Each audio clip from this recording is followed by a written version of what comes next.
Mother, man. This is Tucker. And this is Shannon. From the Black Crypt Podcast. And you're listening to Murder, Metal, Mayhem. Case of the Clown and a Trailer Court. Able to shatter eardrums within a 666-mile radius. A podcast more brutal than all the rest. It's Murder, Metal, Mayhem!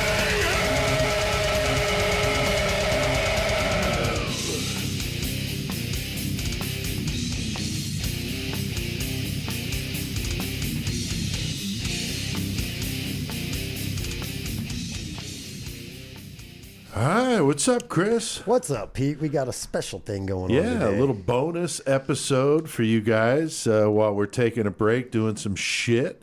Taking care of life and business and whatnot. Right. And so we thought this would be cool. Chris and I recorded this back at the Dark History Convention. Yes, sir. October 26th, 2019 in Champaign, Illinois. We had our buddies Along with our us. friends from the Black Crypt Podcast. Yeah. Awesome guys. Those guys are amazing, Dude, I man. love hanging out with them guys. Yeah, they're a good group of guys, and their podcast kicks ass. So definitely go check out Black Crypt Podcast and tell them we sent you. They'll probably kind of keep you in the corner of the room for a while. They're going to shun you a little bit, maybe. But no, this is cool. It's live. It's about 45 minutes or so of us talking about the Amityville horror. Yeah. That was kind of cool.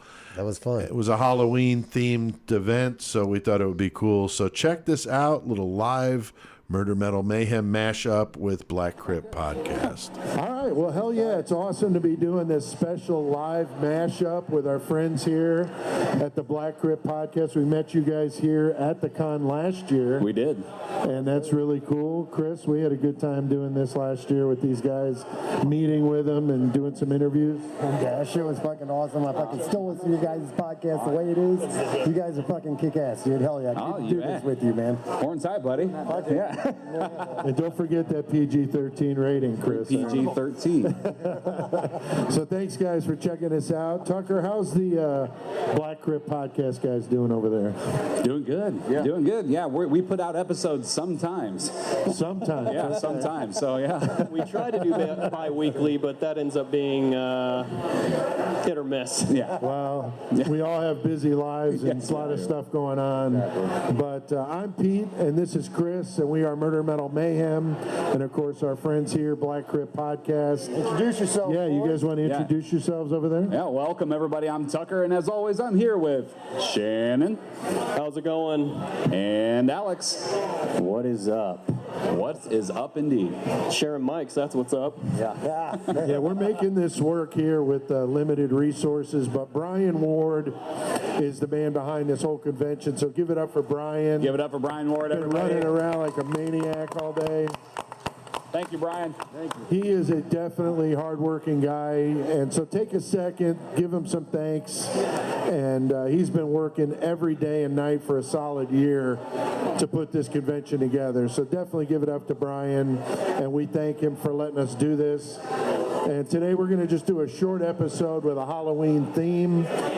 Since it's that time of the year, both podcasts are here, and we kind of divided up the work a little bit. Tucker, we had a conversation, you and I, and just kind of made this thing happen. So this is pretty cool. Yeah, I think we're going to make it work. Awesome. The topic is going to be the Amityville horror. We're going to talk about the actual murder of the DeFeo family that happened in 1974, and then we'll talk about the book, movies, hauntings, and the hoax part of the story after that. So. What do you mean hoax? Yeah. Something like that. Yeah. Something like that. So the true story of the Amityville horror starts in 1965 with the DeFeo family moving from Brooklyn to the yuppie Long Island town of Amityville, New York. I learned that Amity actually means friendly. I don't know if I would call friendly what's going on here. No, not very. Kind of a funny little aside. But Ronald DeFeo, the father, ran a car dealership in Brooklyn. So they had a pretty healthy income coming in from the family business. And of course, with a last name like that, the rumors of organized crime influences run rampant. Now, I've got a vowel at the end of my name, so I get that with the last name of Altieri. Well, and no one ever has a problem with used car dealers either. That's right. So, of course, they get the double whammy going on there. Now, Chris, this was something I heard a lot about, but I don't know. What do you think? Was the mob involved in this whole thing? Well, being your last name is Altieri, you are Italian American, and you got this fire ass podcast going, and the mob is involved. I'm going to say possible. I don't know, but probably not. I didn't plan on this tie-in, but we actually had a mobster we featured on a podcast. Oh my God, dude! Who contacted us? He is currently serving multiple life sentences. Tommy Patera, also known as Tommy Karate, had somebody contact us, did not like what we said about him on the podcast. Wow. A little unnerving, if I could say so. Hey, at least I was afraid we were going to get a hit put out on us for real, dude. I'm like, hey, Ma, sleep with your gun. I mean, seriously, the guy got a hold of us. It was pretty scary. So well, at least you have that kind of listenership. I guess. We hope we get contacted by the mob. Deep reach. It was pretty crazy. So one of the documentaries I watched claimed their Brooklyn car dealership was a front for the mob, claims of it being a chop shop for stolen vehicles, money laundering, and worse. Some believe there was a fallout with the mob, and that's what led the family to being murdered so violently. And others think the mob story is just fabricated and obviously sensationalized because of their Italian-American heritage and these gruesome killings. Now, as an Italian, that thing doesn't really bother me. I find it funny that the media immediately rushes to that assumption because they often do that. But whatever, it doesn't offend me. I think if somebody sees my last name and thinks I'm like part of the Soprano crime family, they're an idiot. So, I don't care. Just wait till they meet you. That's right. That's right. It's even worse. That's right. And I am in the environmental business, so that kind of sounds like a Tony Soprano in waste management, That's a cover-up. There was apparently quite a bit of a turmoil in the family. They did fight a lot, yelled at each other, that sort of thing. With the parents, Ronald and Louise, their 5 children, Ronald Jr., Dawn, Allison, Mark, and John Matthew. Ronald Jr. was the oldest, known as Ronnie or Butch. Growing up, he was always in trouble with the police, caused a lot of stress on his parents. So he's a troubled kid. Also had a little bit of a heroin problem, certainly costing his father a lot of money, supporting him even as an adult. Now, he did work at the car dealership off and on, but didn't seem like, he wanted to do that. That could be a reason, there was all this trouble in the home. And certainly money is typically the cause for internal fighting. Now, Tucker and the Black Crypt guys, did you guys hear about the abuse that the dad supposedly dealt to Ronald and the older sister? Yeah, there. Like you said before, there was a lot of talk around town of abuse towards the family, and not just the father towards them, but kind of all around. And that's why a lot of people, right before the murders actually happened, there was an altercation that neighbors talked about between Butch DeFeo and Ronnie Sr., where Butch ended up with a fat lip because they were mouthing off and they got into it. So it was, the whole thing was just rife with physical and mental abuse, so not just one or the other. Yeah, and we all know families fight, but this seemed a little excessive. Certainly could have been the spark. That November 13th, 1974 was a night that would definitely shake up Amityville for a long time. A town of about 10,000, made up of rich yuppies in a beautiful colonial homes, very nice cars, boats, beautiful beaches, ocean view, kind of the quintessential, New York suburb, people with money. So 6 people shot dead in their home, certainly not the kind of thing you would expect in a place like that. Well, and anybody that's seen the Amityville horror movie knows, the house was a nice house. It had a boathouse. Oh, yeah. So this wasn't like a rundown, crummy area or anything. It was It was upper society. Now, they didn't really fit in, the DeFeos in Amityville. Ronald was really loud, the typical alpha male Italian. They must have stuck out. Some of their neighbors did have nice things to say about him, though.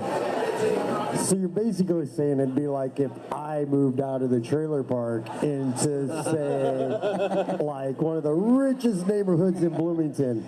I'd fit in? Yeah. Yeah, you would. About as much as me up here drinking a beer, because I don't drink. So I'm up here drinking beer because after setting this PA up, I kind of needed one. Well, it's dark history and HorrorCon. Anything goes. Stretch reliever. It is. So late on November 13th, Butch DeFeo, who was 23 at the time, went into Henry's bar. It was right down the street from the family home. Told the bartender and some friends who were there that his family was dead. He said, "You got to help me. I think my mother and father are shot." He led a group of his friends to the home and confirmed that everyone in the family was dead. One of his friends called the Suffolk County Police, who did a search of the home and found all 6 victims. Now, Chris, it's hard to believe a guy like Ronnie DeFeo seemed that he, was all over the place. A lot of storytelling. I've known some shady people all my life, and being on heroin and doing drugs and already run-ins with the cops, he would have said anything to try to get himself out of it because he believes that whatever he did for himself was right for him, even though he killed his family, quote, whatever, but he could have said anything just to get out of it. And I've known a lot of heroin addicts, and it's not a good thing. They'll do whatever they can to get out of what they're doing, dude. So he would have said pretty much anything. Yeah, and his story kept changing. So 2 days later, the police had a suspect, Butch DeFeo. An empty box for a lever-action Marlin .35 caliber rifle was found in his closet, which was the same weapon that was used to kill the family. After hours of interrogation, the police claimed that Butch confessed to all 5 murders and was charged with the crimes. Of course, his attorney claimed the police beat the confession out of him. He claimed his client was insane, didn't know what he was saying, but the psychiatrist that examined him didn't agree, said he was not insane, certainly not in the legal sense of the word. What do you guys, Black Crypt Podcast guys, what do you guys think about this whole insanity? What you got, Shannon? I'm just saying from what video and pictures I've seen, the guy does look insane, period. Just looking at his wide eye, just like into your soul kind of look, he just looks out of it. I mean, I would believe any sort of insanity. Manson look to him, yeah, really. That's what I thought was that, yeah, like a Manson look. The guy was an avid user of LSD, so if that tells you anything right there. Right. Well, and I'm glad that you added in the legal sense of the word, because when it comes to the court of law, really the only thing they care about is did he know that murdering people was right or wrong? Right. And in the end, that's it. So Yeah, and the fact that he got rid of the weapon and did all that stuff certainly backs up that he knew what he was doing was wrong. I'm sorry, officer. I didn't know I couldn't do that. Yeah. When you're hiding evidence, you know exactly what you're doing no matter what. Yeah, it's pretty hard. I mean, a lot of the ones we feature, the cases that we feature, it's pretty tough, I think, to meet that legal definition because in some way, shape, or form, these guys typically hide, cover up, do what they can to not be captured, and just that in and of itself would make you sane in the legal sense of the word. Yeah. So he told the police once it got started, it all went very fast. At first, he said a mob hitman did the murders, and then that he worked with the hitman, and it kept changing. They didn't believe him. He said that he took a shower at the house before he left, and then got rid of the gun and other evidence before he left for work the next day. Some also thought the oldest daughter, Dawn, helped him kill the family, and then he killed her to keep it quiet. Like when you go into the bar and you're talking to people and you say it was a mob hitman, that's not helping the story either, saying that the mob was involved in it. That's not helping at all when you're actually saying it, right? Yeah. Not at all. So, fuck them. Shit. Yeah.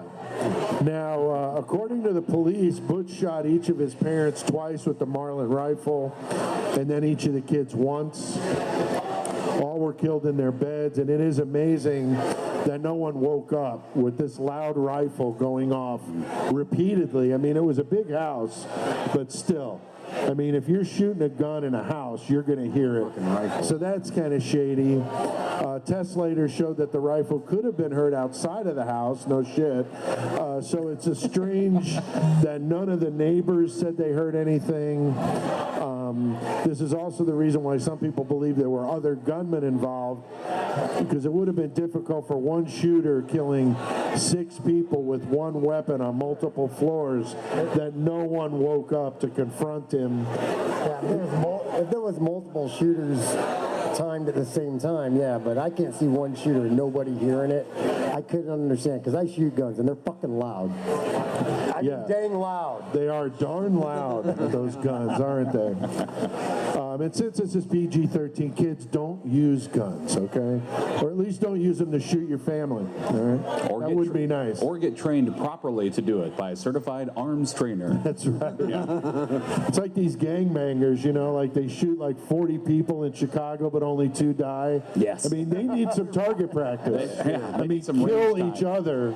Don't kill innocent people, but just cull the herd by shooting each other and killing you. Yes. All right? If you don't mind, I'd like to piggyback a little off of that. Sure. By saying, with the sound of the gun going off and nobody claiming that they heard anything, and they did test with that same model and everything, and it was loud enough to be heard houses away. Oh, yeah. My thoughts were, maybe this wasn't the greatest neighborhood that they thought it was. You know, maybe the Sure. family had a reputation. They're like, I'm staying out of this. I ain't hearing nothing, you know? That's right. Yeah. No really. snitches in that community. That's a good point. I mean, it's like, I didn't hear shit, you know? There were other reports as well that, Butch DeFeo was watching a movie downstairs in the basement before all of this happened, and the movie that he was watching was a loud movie full of like car chases and gunshots and all sorts of horrific things, and they said that he used to watch TV at an extremely loud volume, so that may have served to kind of mask the sound of gunshots as well. Family heard a loud bang and they thought, like, you know, damn it, Butch is downstairs watching his stories again or something. You never know. So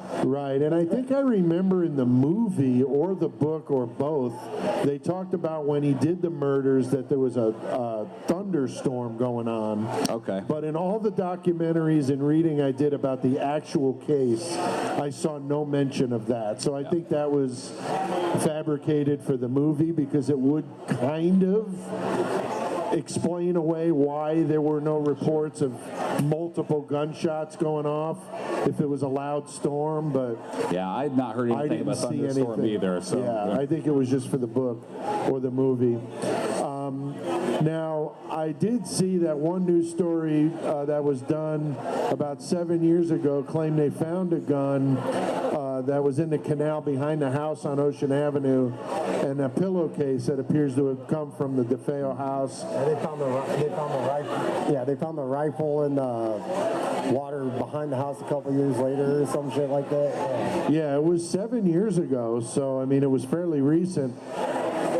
But I didn't see any follow-up to that, so I'm not quite sure. But Butch DeFeo is still in Sullivan Prison in New York. His health is failing, but he is still alive, last I heard. So let's hear from the Black Crypt Podcast guys on some of the events that happened after the murders. So. all right. Well, how many people here today want to hear a story about a haunting? Anyone? All right. Okay, Alex, get the clipboard. We have 1, 2, 3, 4. Okay. All right. At least. Yeah. Okay. At least. Got a couple. Well, I'm sorry, but you've come to the wrong place. Yeah, I know, because the story of the Amityville haunting isn't so much a haunting as it is a story of a hoax. But so we're going to talk a little bit about that. It all kind of started off after the DeFeo murders with a nice young couple and their family called George and Kathy Lutz. And if you guys have ever seen the Amityville Horror or you've read the book, you're gonna kind of know a little bit about the events that are happening. But George and Kathy Lutz moved into the DeFeo murder house at 112, right? Ocean Avenue? 112. They moved into that house with their children, Daniel, Christopher, and Missy. This was in December of 1975, which was literally a month and a year after the DeFeo murders happened. Oh, wow. So this is very recently. The house did not sit empty for 20 or 30 years. It was a quick do. They're getting it. Oh, Yes, yeah. And then as the story goes, the Lutz family would only occupy that house for 28 days before the family left. Only, like 3 changes of clothes with them is all. They took nothing. They left their furniture. They left their photo albums, everything at the house, and they just left. There was a press conference a few days after that, and George Lutz basically told the press that he wouldn't give details. So he wouldn't give details, but he said they were compelled to leave by a very strong force. And he just refused to give out any other information. Yeah. So already we are kind of sowing the seeds of ambiguity, I should say. I know what strong force is like. My brothers fell on me before.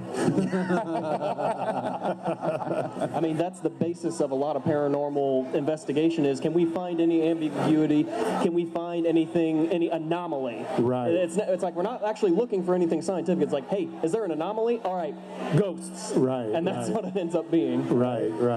Well, and when you think about it, I mean, everything that you need for a haunting is there. I mean, you had a family of 6, like, brutally murdered in the middle of the night in their beds, in their sleep. And so everything you need for a classic horror story is there. Oh, yeah, they were smart in picking the right place, right time. I mean, right after The Exorcist came out.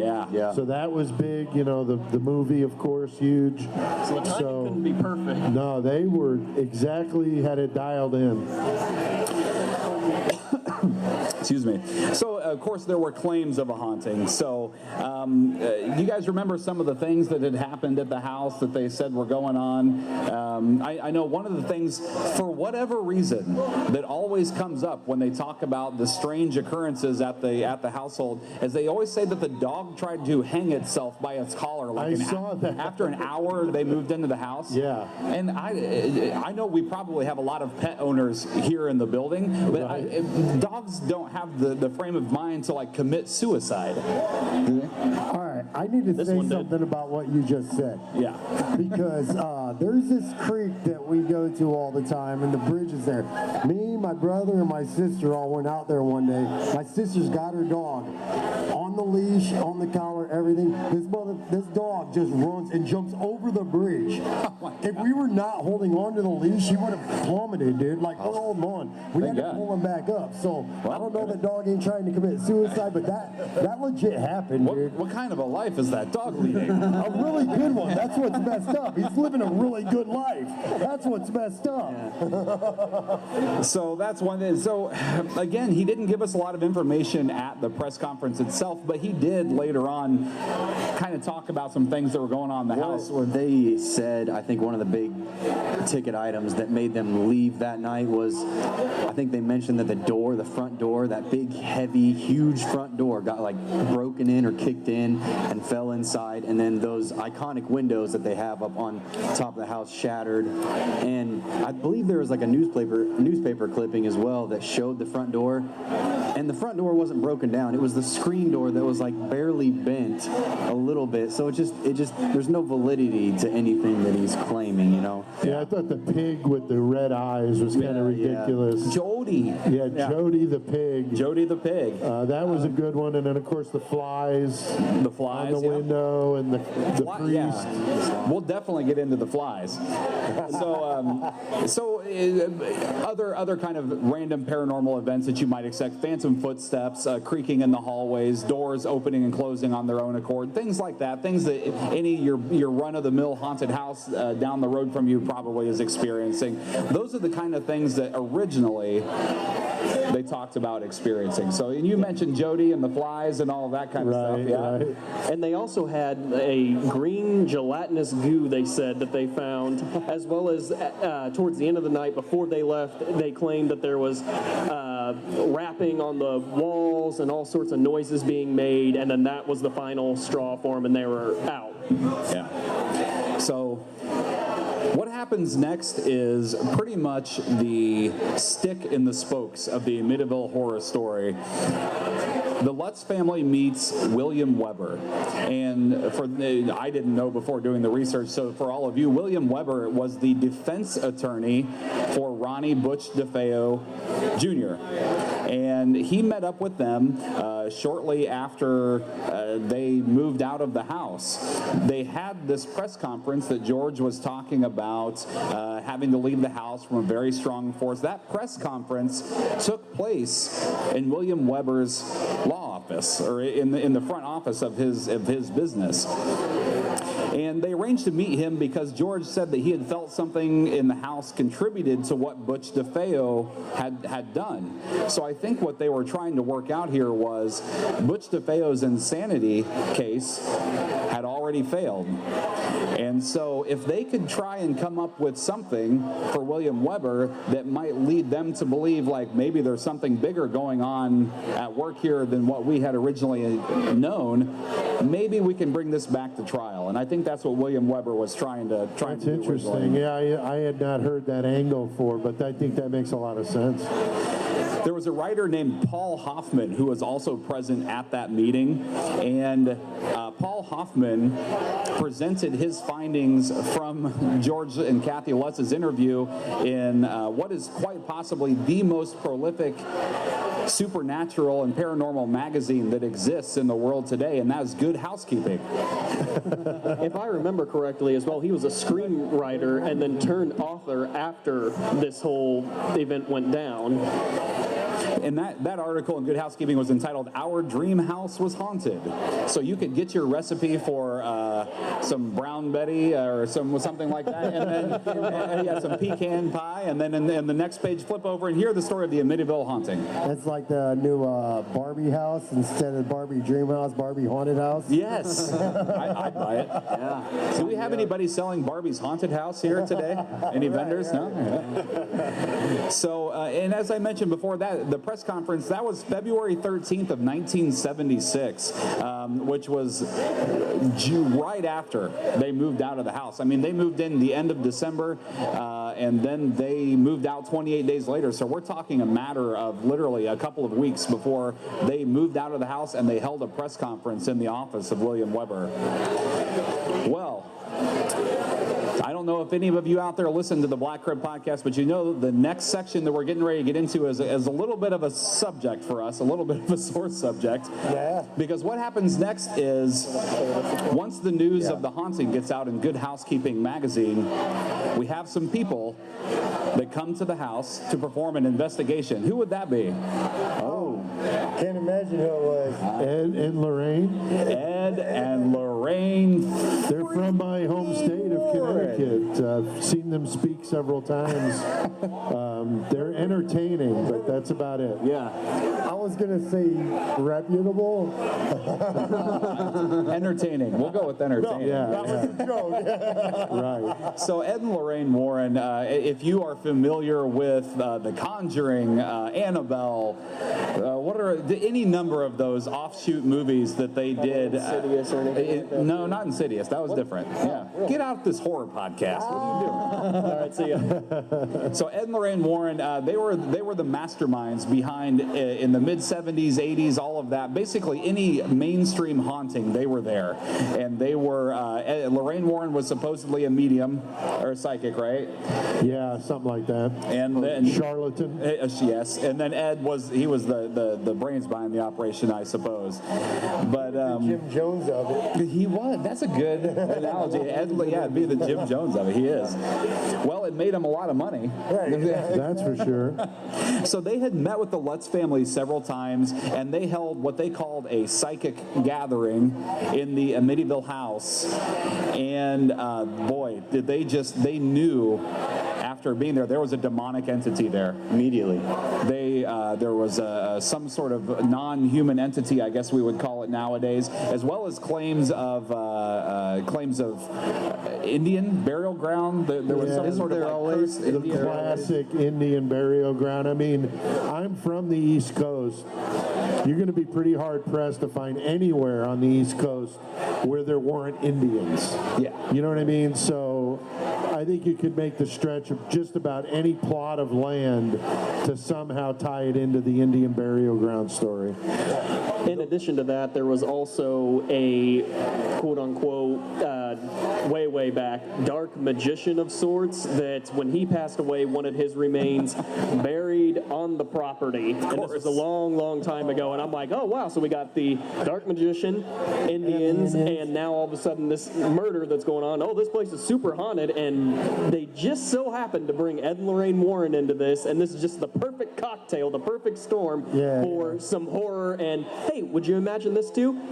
The Exorcist came out about a year ago before this happened. It seems all too perfect. A dark magician, huh? Is that? That's what they labeled it as. I actually have a dark magician deck, and so you've activated one of my trap cards. Just don't send me to the shadow realm.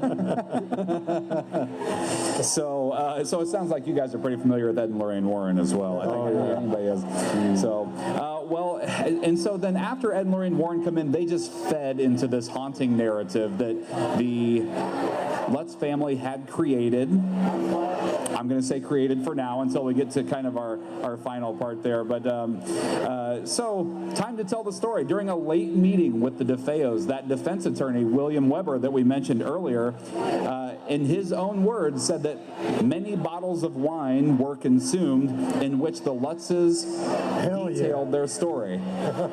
We've all been there. We've all consumed many bottles of wine or many beverages, bush beers. And so they, over several hours, created this story. But that's not the worst part. The worst part is that while they were drinking and coming up with the details of the Amityville horror story, Weber was showing the Lutz family crime scene photos from the DeFeo family being murdered. And so, Pete, you mentioned earlier the thing about the flies. Well, flies, as you can imagine, in which dead human bodies are left in an open-air house for 48 hours before they were finally all removed, there's probably going to be flies in some of those crime scene photos. Yeah. And what William Weber would do is he would show them a photo, and he would say, so in this picture, you see all these flies? Did you ever experience anything like that? And George and Kathy Lutz would say, well, you know what? Now that we see it, now that you mention it, there were a lot of flies. They were always swarming, buzzing around. A lot of hand-holding. Right. Decomposition. Yes. Yeah.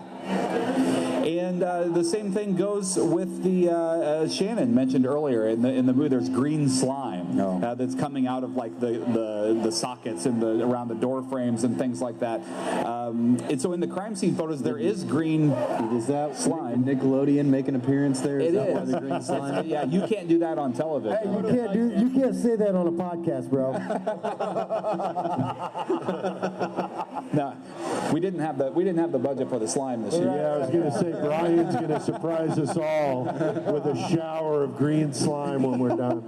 Well, one of the things that they were shown in those crime scene photos was greenish, blackish fingerprint dust that was present along all of the door jambs and window jambs of the house. And once again, same situation. They would look at those photos and say, now that we see this, we do remember that. We do.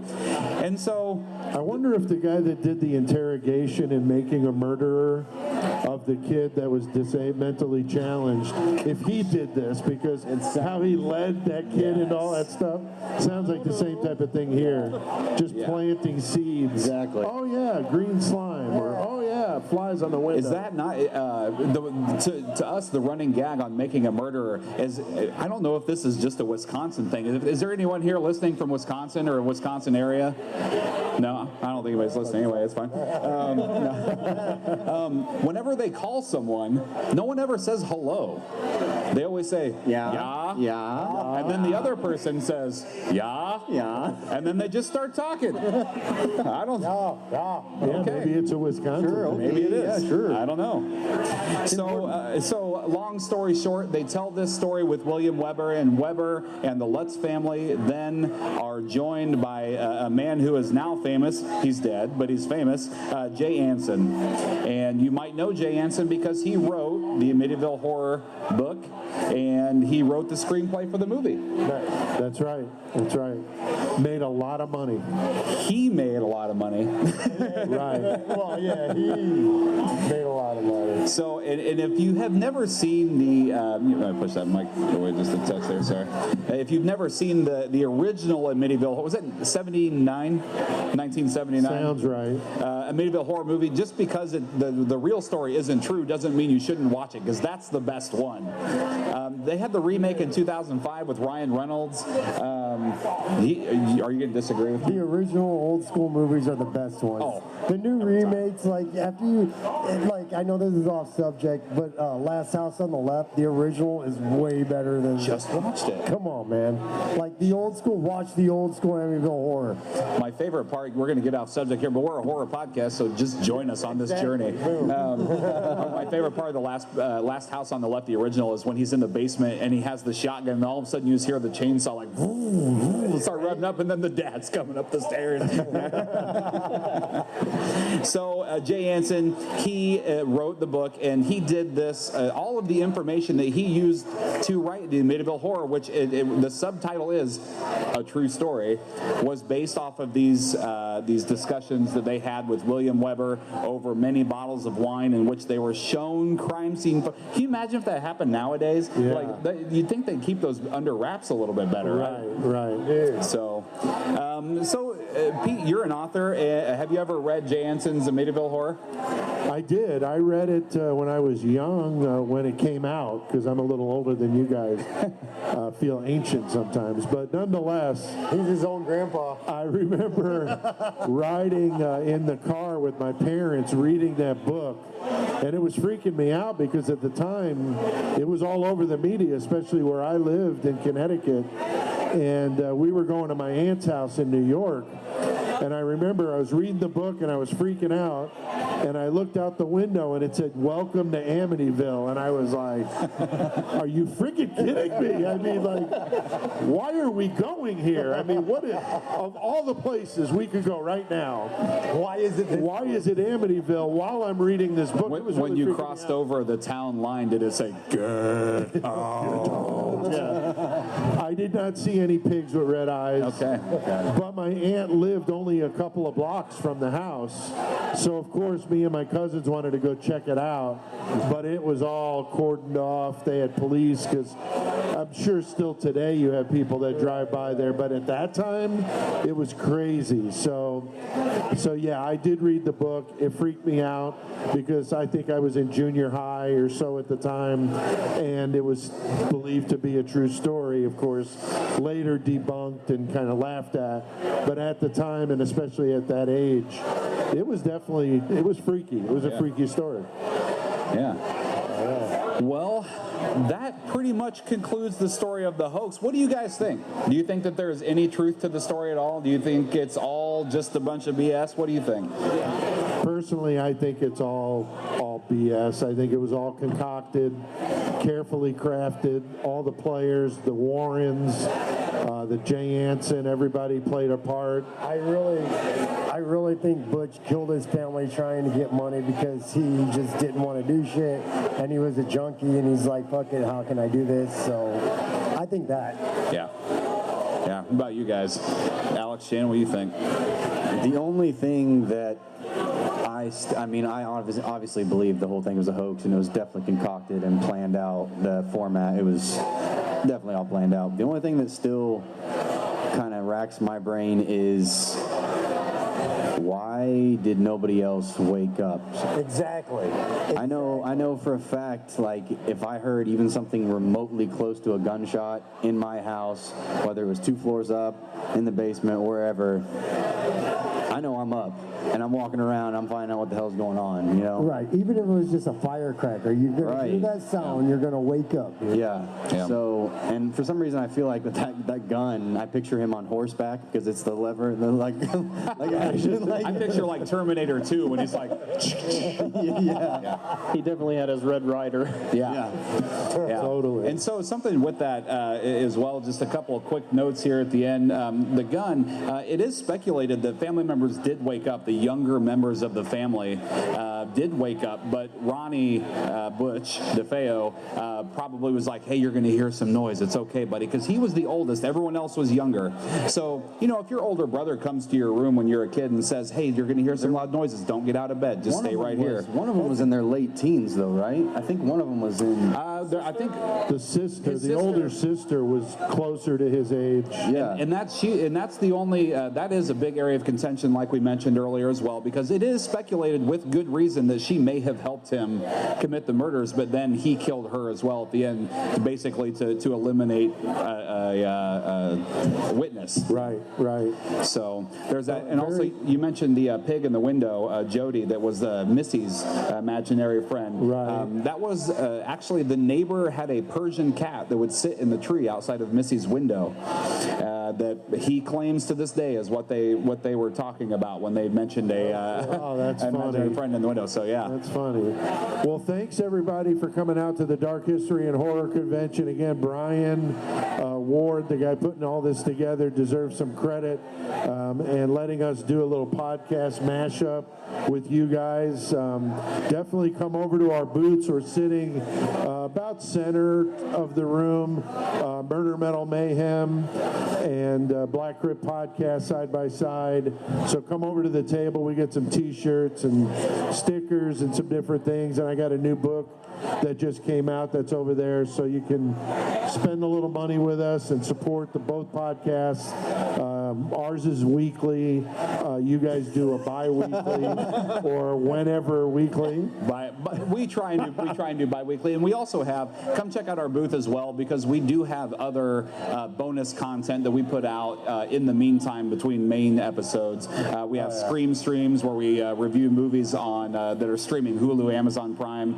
We have horror cabinets for video game fans out there. We have a YouTube page. We have Booze and Booze where people talk about real life paranormal events. So, right on. I also want to say thank you to every vendor and anybody who came out, author, everybody who came out tonight. Stay and hook them up, buy some merch from them. And then later tonight, stay for the after hour party. There's going to be some bands playing. Our buddies' bands are playing. Just stay and hang out. Have a good time at this thing, man. thanks everybody. Yeah, thanks guys. Well, we'll see you guys around. Thanks again. All right. And one more thing before we turn off the mics. He introduced himself earlier as Murder, Metal, Mayhem. But that's not how you have to say Murder, Metal, Mayhem. You have to say Murder, Metal, Mayhem. Thanks, everybody. See you next episode. Oh, shit. That was fun, guys.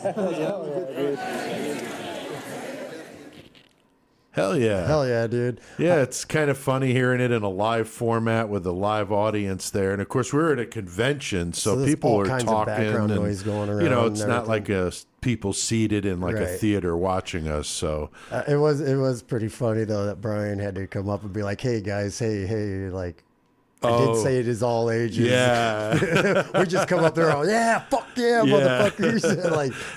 Shit. Guys, can you dial it back just PG-13? So, that was funny. So thanks again to the guys at Black Crypt Podcast and, of course, Brian 100%. Ward from the Dark History and Horror Convention. We'll be there again this year in October.